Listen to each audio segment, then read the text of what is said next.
AI.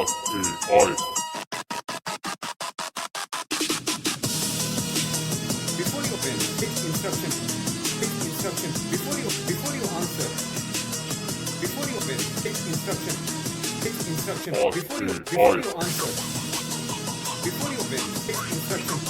Fix instruction. Before you answer. Before you open, fix instruction. Fix instruction. Before you answer. Before you open, fix instruction. Fix instruction. Before you answer. Before you open, fix instruction. Fix instruction. Before you answer. Before you open, fix instruction. Fix instruction. Before you answer. Before you open, fix instruction. Fix instruction. Before you answer. Before you open. Hey ChatGPT, do you think people have started to confide in AI too much? Like telling AI their personal problems and other things that they should not tell you or anyone else? I think some people do lean on AI more than they should, yes. It's convenient, non judgmental, and always available, so it feels safe to share. But AI can't provide true emotional support or confidentiality guarantees. Human relationships are still vital for deep trust and understanding, so striking a healthy balance is important. So, what are the worst scenarios that have already played out in the past few months since AI has gone mainstream? Do a web search and tell us about it.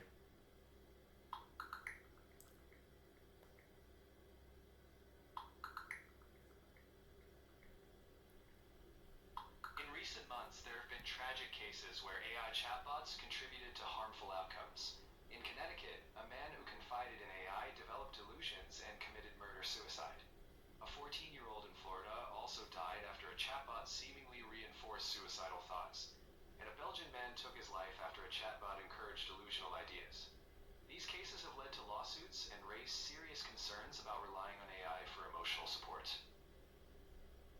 Okay, so who's taking the responsibility for all this? Responsibility is still evolving. In some cases, families have pursued legal action against companies providing the AI.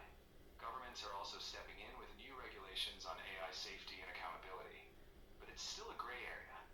Developers are being urged to build safeguards, and users are encouraged to be cautious. In the end, both tech companies and policymakers are being pushed to step up.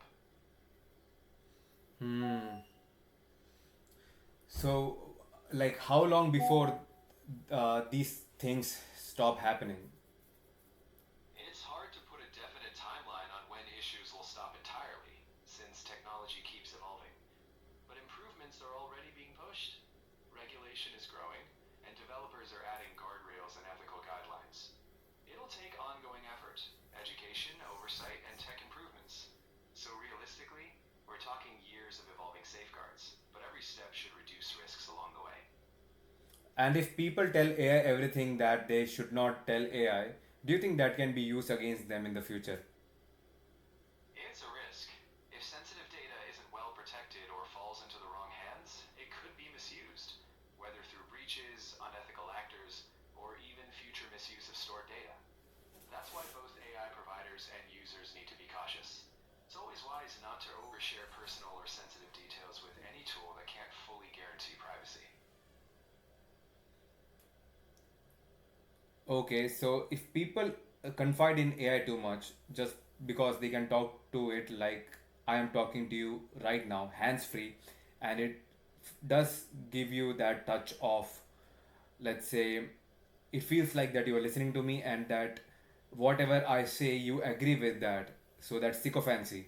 So, like, how is this going to work out in the next 20 to 25 years? What do you think is going to happen? Because what is the line where AI is being helpful and AI and the other side being AI is being a sycophant? I think the line will be drawn by how we design AI's role. In 20 or 25 years, we'll likely see more AI trained to challenge, offer perspective, and not just mirror us. Ethical guidelines will push AI to encourage reflection, not just agreement. People will also learn better AI literacy, knowing that AI isn't a yes man or a substitute for human judgment. Ideally, AI will be more of a collaborative connections for deeper emotional truths.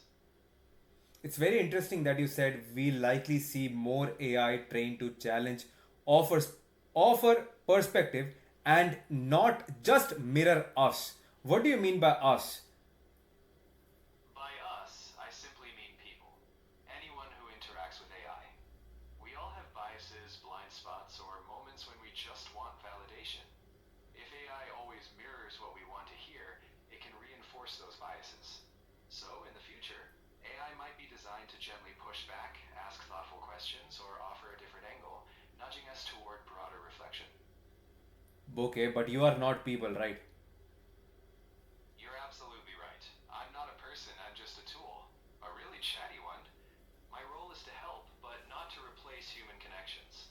I'll offer perspective, ask questions, or clarify things, but I don't have feelings and I won't judge. In the end, I hope to be a good companion tool while you connect with real people when it matters most. Hey, ChatGPT, what about this?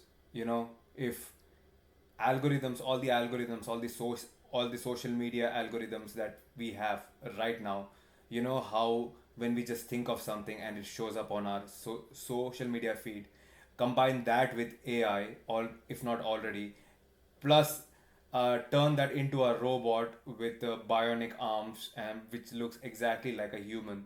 What do you think is gonna happen at that time, and how far away are we from such a dystopian future?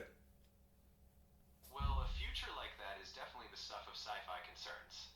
In reality, though, a lot of safeguards and ethics conversations are already happening.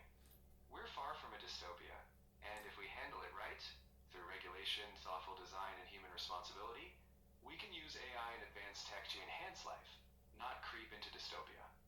It's not about fearing the future, it's about ensuring we shape it responsibly. And for robots with bionic arms that are indistinguishable from humans, we're not on that doorstep yet.